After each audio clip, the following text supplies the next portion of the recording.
I know you will go to the commission at some point. We think Yeah, I you'll think go. so, yeah. I think you will go. Are we going to see any? Because okay, so guy testifying. I think majority of your people have testified. Mostly in the financing over 10,000 or something. You know, like so far, and I think the biggest scandal we make aside more the $40,000 CB. The mbalit project bu nga xam ne ñëpp ñu ne foofu nga jëlee millions yu bari gisanguma any documentation to prove that so far. Are we expecting any explosives at the commission?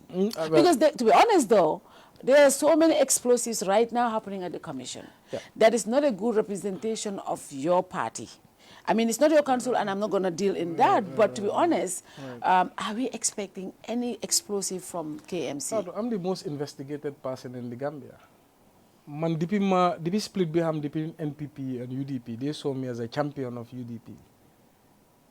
When the Mbalit project was brought, there was an investigation by State House. By GPPA, their documents on the contract was missing, and they wanted copies. We asked why, or State House was conducting investigation, and they took our copies. Then Korea, there was the remember that investigation that the ministry brought inspectors. Yes. You remember that? For a couple of months, you've been the report, and all their findings were aligning with my version of the story. All their facts and all their evidences.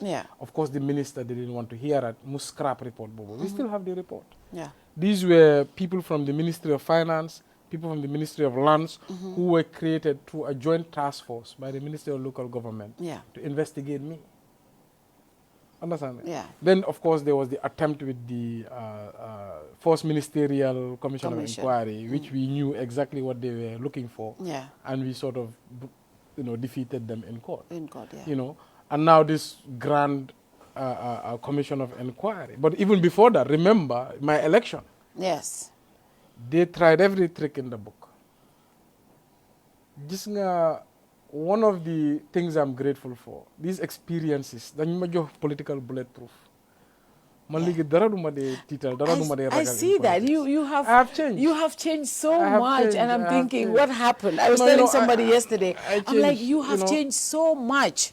But I changed for the better. What happened? Why? So I came into politics to just work. Man time bobu ken duma dega media, ken duma dega my caricature ken, tone ken. Can do dig my bad politics.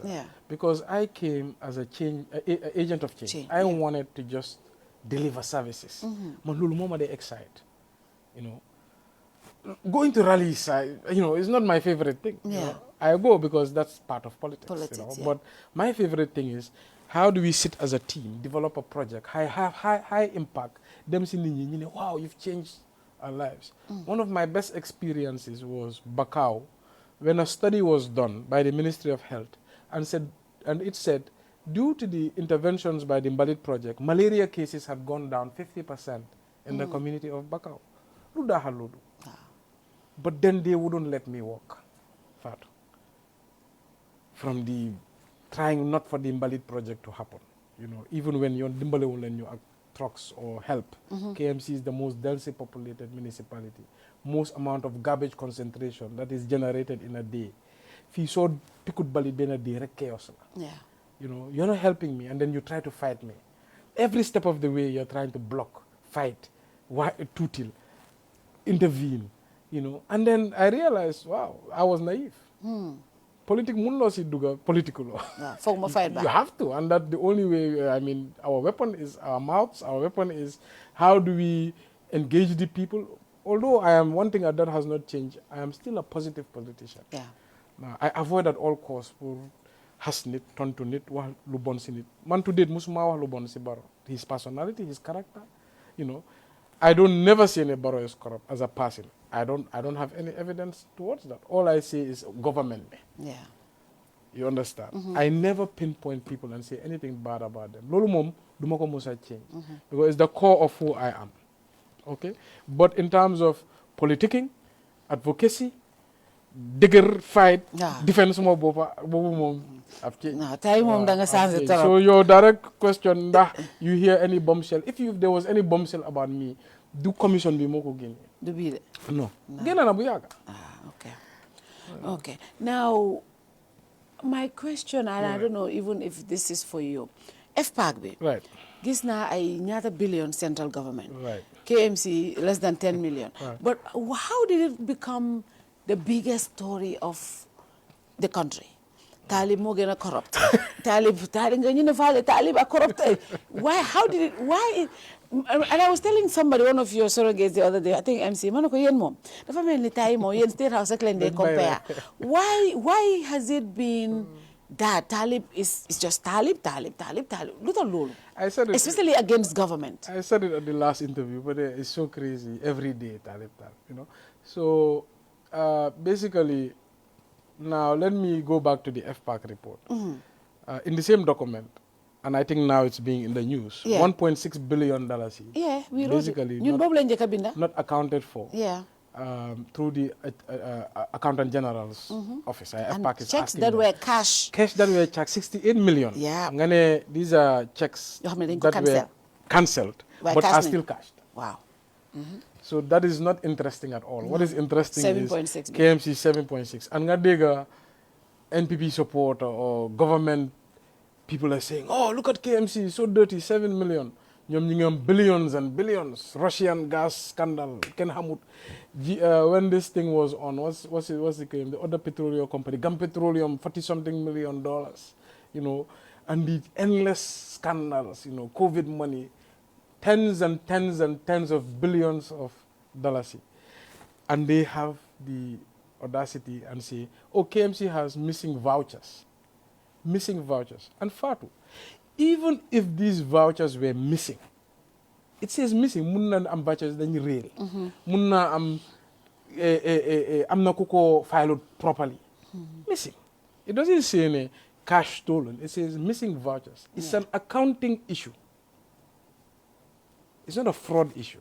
It's an accounting issue. Audit dafa ñëw pour make sure you're following processes, procedures, there's checks and balances, and accountability. So they're saying after the end of our audit, we could not account for 7.6 million of vouchers. We want to know where these vouchers. But in the list, you get a list of 15 payments, and each payment had a description. Yeah. So I think that's many people don't know. Then you get a list of 15 payments. 15 payments you know account to 7.6 million. But every payment had a description. Okay. So Benabi, I think, I don't know, 200,000 paid for sanitation, something like that. So every payment already had a description, meaning they know what the payment was for. But it's the voucher that is But missing. what they don't have is the backup document. Yeah, okay. So backup document is what is missing. Okay. And this is so exciting. Wow. And then Talib mom. Talib la di. When they buy Rebila, we take it in good Talib faith. la. Talib la. So we want to know. I think because also, if people hold you to a certain standard, Right. and you have recently become more of a very, like an activist on, they champion issues of corruption, Right. and they champion accountability in central government. Right. So people will come back to you and say, hey, What about you? What Yeah, about you? If you're telling us, Baro Nenko Hole Buti, you're not. I think that's why it's raising a lot of I questions. never say Baro. But we always compare you to Baro, so I think Lolo Mota.